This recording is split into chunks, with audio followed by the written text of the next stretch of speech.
एक समय की बात है, परीलोक में कशिश नाम की एक परी रहा करती थी। कशिश परी गरीब थी, लेकिन वो पढ़ाई लिखाई में काफी ज्यादा अच्छी थी। कशिश परी की नैना और सुनैना नाम की दो सहेलियां भी थी। कशिश नैना और सुनैना के साथ काफी खुश रहा करती थी, लेकिन उन लोगों की जिंदगी में एक दुख भी था। देखो, ये सभी परियां कितनी बड़ी स्कूल में जाती है और इतनी बड़े बड़े जादू भी सीखती है। हाँ, काश हम भी इनकी तरह स्कूल जा सकते और बड़े बड़े जादू सीख सकते, लेकिन इतने बड़े स्कूल में हमें एडमिशन करवाने के लिए फीस भी तो चाहिए।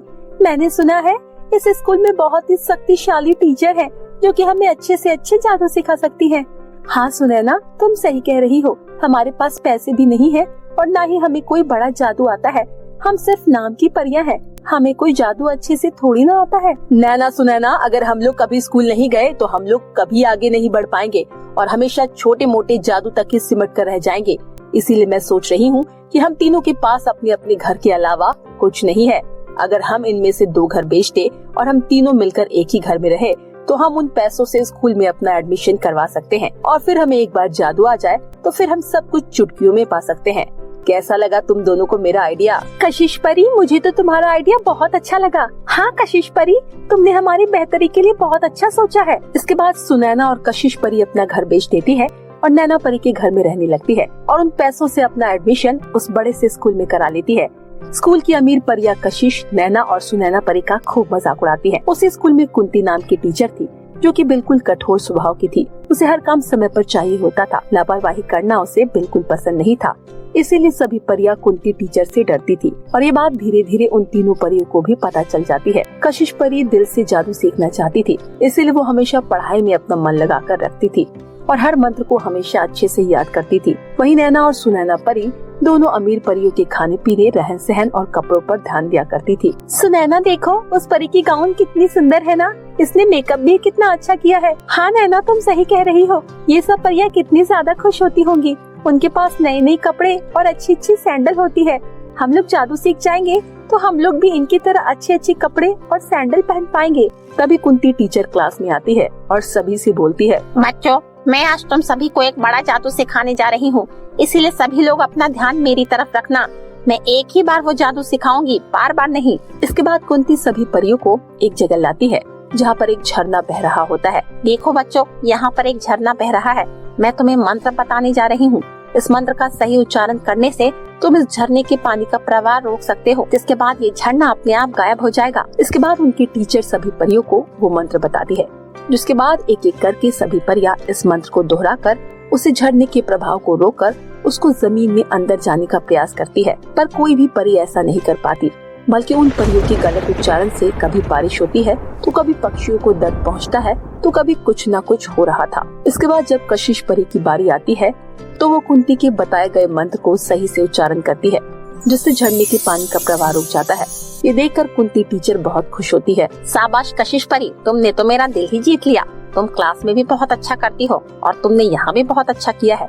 तुम सभी परियों को कशिश परी से सीख लेनी चाहिए। कशिश परी का ध्यान हमेशा पढ़ाई में लगा रहता था, इसीलिए वो अपनी कक्षा में सबसे ज्यादा होशियार थी, जिस वजह से सभी टीचर उसकी काफी तारीफ किया करती थी। पर धीरे धीरे करके नैना और सुनैना कशिश परी से जलने लगती है। सुनैना परी, तुम देख रही हो ना कशिश परी को कैसे शाबाशी मिलती है।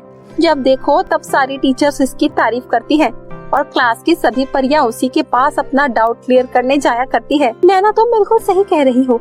अब तो कशिश परी हमारे साथ खेलती भी नहीं है और न ही हम लोगों से बात करती है। सुनैना, अगर ऐसा ही चलता रहा तो ये हमसे बड़ा जादू सीख जाएगी और फिर उसके बाद ये हम दोनों को पूछेगी भी नहीं और अपनी जिंदगी आराम से जिएगी।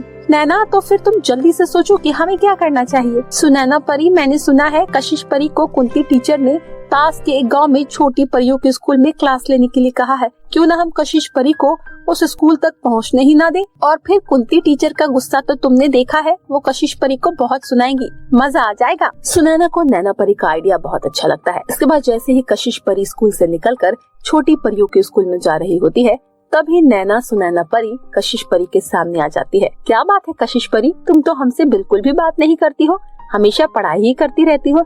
ऐसा नहीं है नैना परी, परीक्षा आने वाली है, इसीलिए पढ़ाई पर तो ध्यान देना ही पड़ेगा ना। अरे कोई बात नहीं, पढ़ लेना बाद में। अभी तुम हमारे साथ खेलने चलो। कितने दिन हो गए हमने तुम्हारे साथ कोई भी खेल नहीं खेला है। नहीं नहीं, मैं तो तुम्हें कहती हूँ तुम भी मेरे साथ चलकर पढ़ाई करो, नहीं तो परीक्षा में काफी ज्यादा दिक्कतें आएंगी तुम्हें। अच्छा ठीक है, कोई बात नहीं, तुम पढ़ाई करो, लेकिन अभी तो तुम छोटी परियों के स्कूल में जा रही हो ना। मैं तुम्हें एक शॉर्टकट रास्ता बताती हूँ, वहाँ से चली जाओ, जल्दी पहुँच जाओगी तुम। सुनैना, तुम्हारा बहुत बहुत धन्यवाद। अच्छा हुआ तुमने मुझे शॉर्टकट रास्ता बता दिया, अब मैं जल्दी पहुँच जाऊंगी। इसके बाद कशिश सुनैना के बताए हुए रास्ते पर चली जाती है, पर वो रास्ता शॉर्टकट नहीं होता बल्कि बहुत ही लंबा रास्ता होता है। कशिश उस रास्ते पर खो जाती है और ऐसी ही रात हो जाती है। अगले दिन जैसे ही कशिश परी क्लास में पहुंचती है तो कुंती टीचर उसे देखकर आग बबूला हो जाती है। कशिश, अगर तुम्हें छोटी परियों को पढ़ाने नहीं जाना था तो तुम मुझे साफ मना कर देती। मैंने तुम पर विश्वास किया, आज तुम्हारी वजह से मेरी नाक कट गई, इसीलिए मैं तुम्हें सजा देती हूँ। तुम 1 महीने तक मेरी क्लास में नहीं आओगी। ऐसा मत करिए टीचर, अगर मैं 1 महीने तक क्लास से बाहर रही तो मैं परीक्षा में फेल हो जाऊंगी। मुझे तुमसे कोई मतलब नहीं है, तुमने गलती करी है तो तुम्हें उसकी सजा मिलेगी। कशिश को डांट पड़ते हुए देख नैना और सुनैना परी खुश हो जाती है, परंतु कशिश के अंदर पढ़ाई करने का जज्बा था, इसीलिए वो कक्षा के बाहर ही खड़े होकर पढ़ाई किया करती थी। एक दिन प्रिंसिपल सभी बच्चों की परीक्षा लेती है। परियो, आज प्रिंसिपल तुम सभी बच्चों का टेस्ट लेना चाहती है, वो देखना चाहती है कि मेरे पढ़ाए गए स्टूडेंट्स पढ़ने में कैसे हैं। इसके बाद सभी परियां प्रिंसिपल के पास पहुंच जाती है। प्रिंसिपल सभी परियों के सामने एक छोटी सी चुनौती रखती है, पर एक एक करके सभी परियां उसमें फेल हो जाती है। ये क्या कुंती परी, तुम अपने बच्चों को ऐसे पढ़ाई कराती हो? ये सभी तो परीक्षा में फेल हो गए, क्या तुम्हारी कक्षा में कोई भी होनहार और अच्छा बच्चा नहीं है? प्रिंसिपल के इतना बोलने के बाद कशिश परी सामने आती है और बोलती है, ऐसा मत बोलिए, कुंती मैडम बहुत अच्छा पढ़ाती है, आप चाहे तो मेरी परीक्षा ले लीजिए। चलो ठीक है, तुम्हें इस सूखे पेड़ को अपने जादू से हरा भरा करना होगा।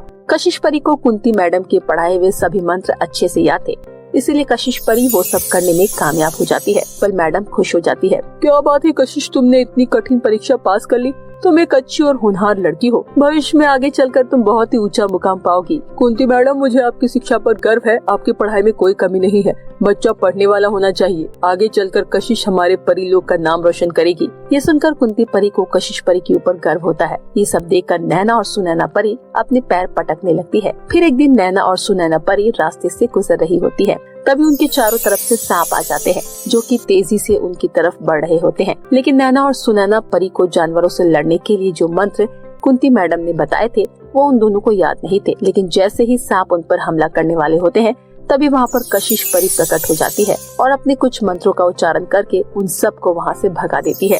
ये सब देखकर सुनैना और नैना परी को अपनी गलती का सबक मिल जाता है और उन दोनों ने जो भी कशिश परी के साथ किया होता है उसके लिए माफी मांगती है, जिसके बाद कशिश परी उन्हें माफ कर देती है और फिर कशिश परी नैना और सुनैना परी को सभी मंत्र याद करवाती है और उनकी पढ़ाई लिखाई में मदद भी करती है, जिसके बाद आगे चलकर भविष्य में वो एक अच्छी और शक्तिशाली परी बनती है। तो मेरे प्यारे दोस्तों, कैसी लगी आपको हमारी ये कहानी? हमें कमेंट करके जरूर बताएं। कहानी अच्छी लगी हो तो वीडियो को लाइक और चैनल को सब्सक्राइब करना ना भूलें। फिर मिलती हूँ आपसे नई और मजेदार इंटरेस्टिंग कहानी के साथ, तब तक के लिए बाय बाय दोस्तों।